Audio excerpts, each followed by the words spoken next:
In this video, we're going to learn about how streams and rivers don't always stay the same shape over time. There's an evolution to them based on weathering, erosion, and deposition.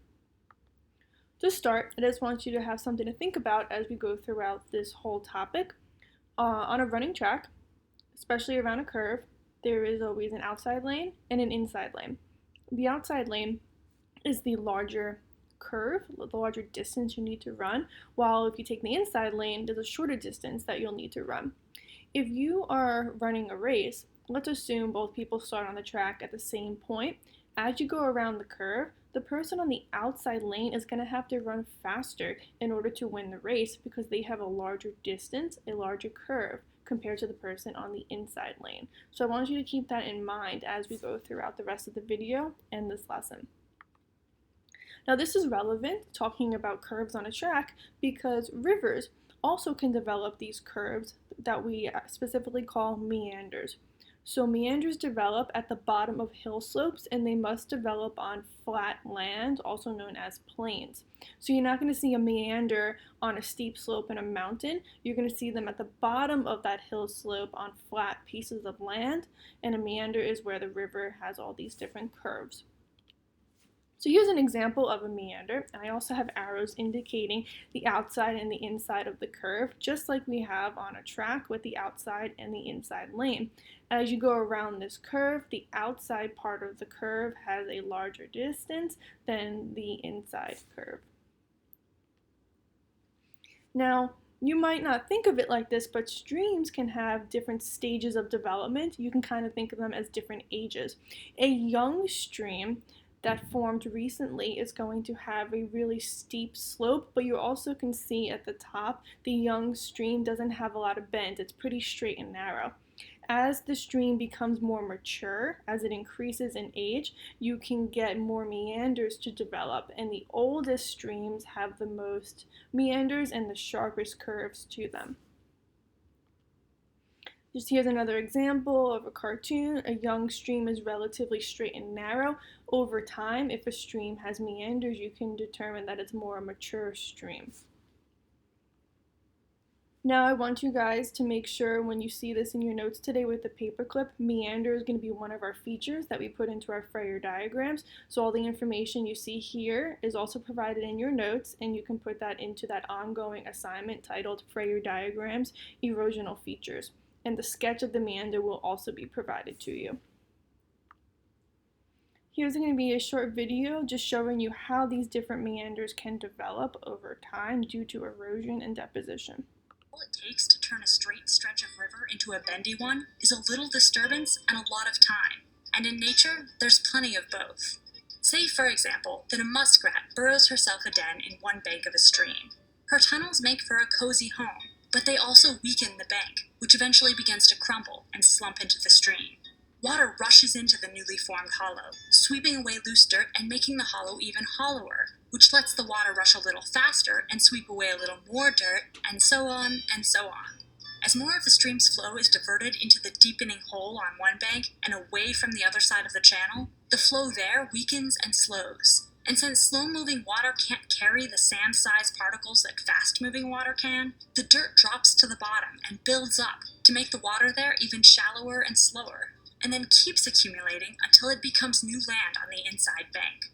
Meanwhile, the fast-moving water near the outside bank sweeps out of the curve with enough momentum to carry it across the channel and slam it into the other side, where it starts to carve another curve, and then another, and then another, and then another. The wider the stream, the longer it takes the slingshotting current to reach the other side, and the greater the downstream distance to the next curve.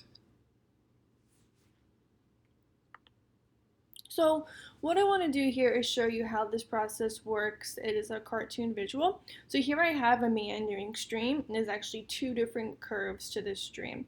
The bright blue arrow is going to represent the fastest moving water in a stream. Remember, the entire stream is filled with water, but the fastest moving water in the stream is going to be denoted by this blue arrow. So over time, as this fast moving water enters a curve, the fast moving water gravitates towards the outside part of that curve. As it enters the next curve, it gravitates towards the outside part of the curve. So that's a common theme for the fast-moving water to go to the outside part of the curve. So here, I just want to take a moment to show you that in this meandering stream example, there are two specific bends. You can also call those curves. So here we have curve 1, and then over here we have curve 2. So in total, this meandering stream has two different curves, and you're going to have different impacts on the fast-moving water as well as the erosion and deposition that takes place. So I want to take a moment just to focus on curve number 1 specifically. When you're looking at curve number 1, you're going to have to be able to instantly identify the outside and the inside part of the curve. Now, once you can identify the outside and inside part of the curve, the rest of it actually becomes really simple with some strategies I'm going to show you later. So half the battle is recognizing outside versus inside part of the curve. So to help you with that, the first step is make a muscle. I want you to make a muscle so that your arm is following the same direction as that first curve.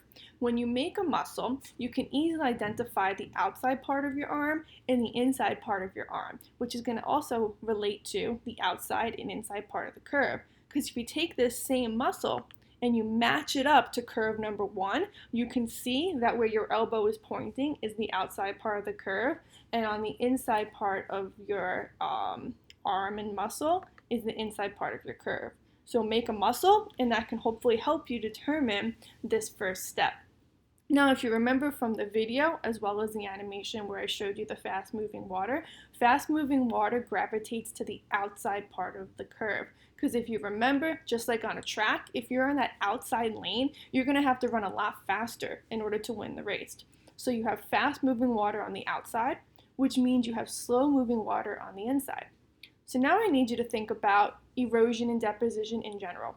When water is moving faster, you're able to transport more sediments. As soon as that water starts to slow down, it becomes weaker and can no longer transport sediments. So anything that's inside the water where it starts to slow down will start to deposit. So as a result, on the outside part of your curve, the water is moving fast and you have more erosion. On the inside part of the curve, water is moving slower and you have more deposition. So now I want us to take a look at curve number 2, and once again, you're going to need to make a muscle that matches the curve. So here we go. We have our muscle now that matches that curve. Outside of your elbow is the outside part of your curve, and then inside where you're making that muscle is your inside part of the curve.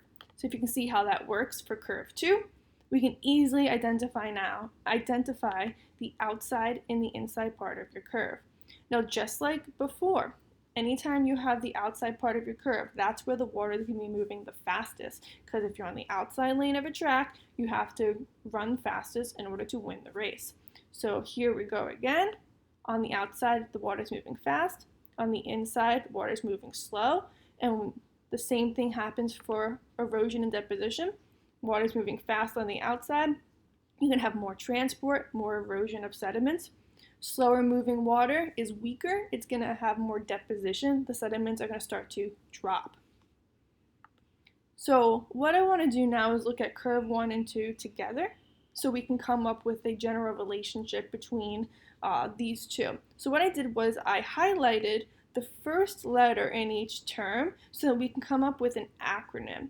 Fast outside erosion, we're going to denote as FO. Slow inside deposition is going to be SID.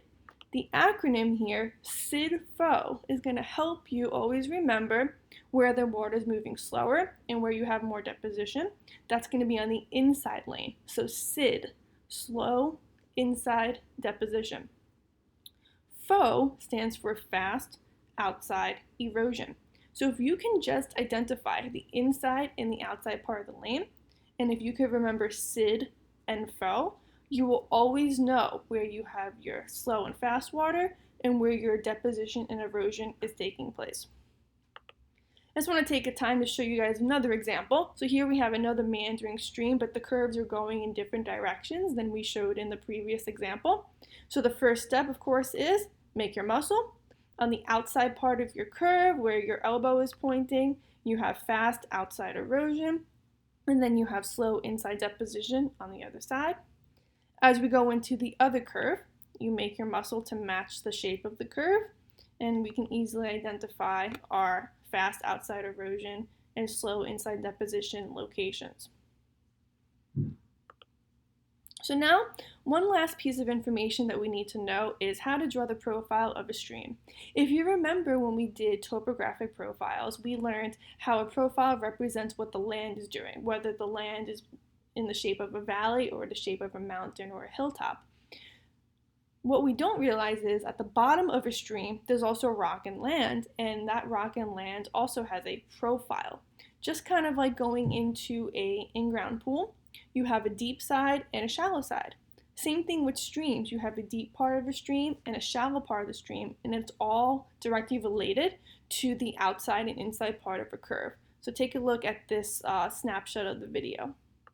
Water rushes into the newly formed hollow, sweeping away loose dirt and making the hollow even hollower, which lets the water rush a little faster and sweep away a little more dirt, and so on and so on. As more of the stream's flow is diverted into the deepening hole on one bank and away from the other side of the channel, the flow there weakens and slows. And since slow-moving water can't carry the sand-sized particles that fast-moving water can, the dirt drops to the bottom and builds up to make the water there even shallower and slower, and then keeps accumulating until it becomes new land on the inside bank. So here we have on the right side the profile that results from this scenario. On one side of the river, on one side of the curve, the water is moving faster and you have more erosion, more transport. The sediments are getting removed, they're getting taken away. So you have a really deep side of your stream because the rock is not there. On the inside part of your curve, where you have more deposition taking place, the sediments are piling up, which makes the water more shallow. And there you have a profile of a stream. Here's just one more example for you, looking at curve A and B. B is the outside part of your curve. B is where you have fast-moving water, and B is where you have more erosion. So you're going to have a deeper part of the stream there. And then where A is, where water is moving slower and you have more deposition, the rocks pile up more to make the water more shallow, which can be represented in the profile that you can see on the right side of this screen. Please do not hesitate to refer to this video as many times as you need in order to understand the evolution of a stream. Good luck to you all.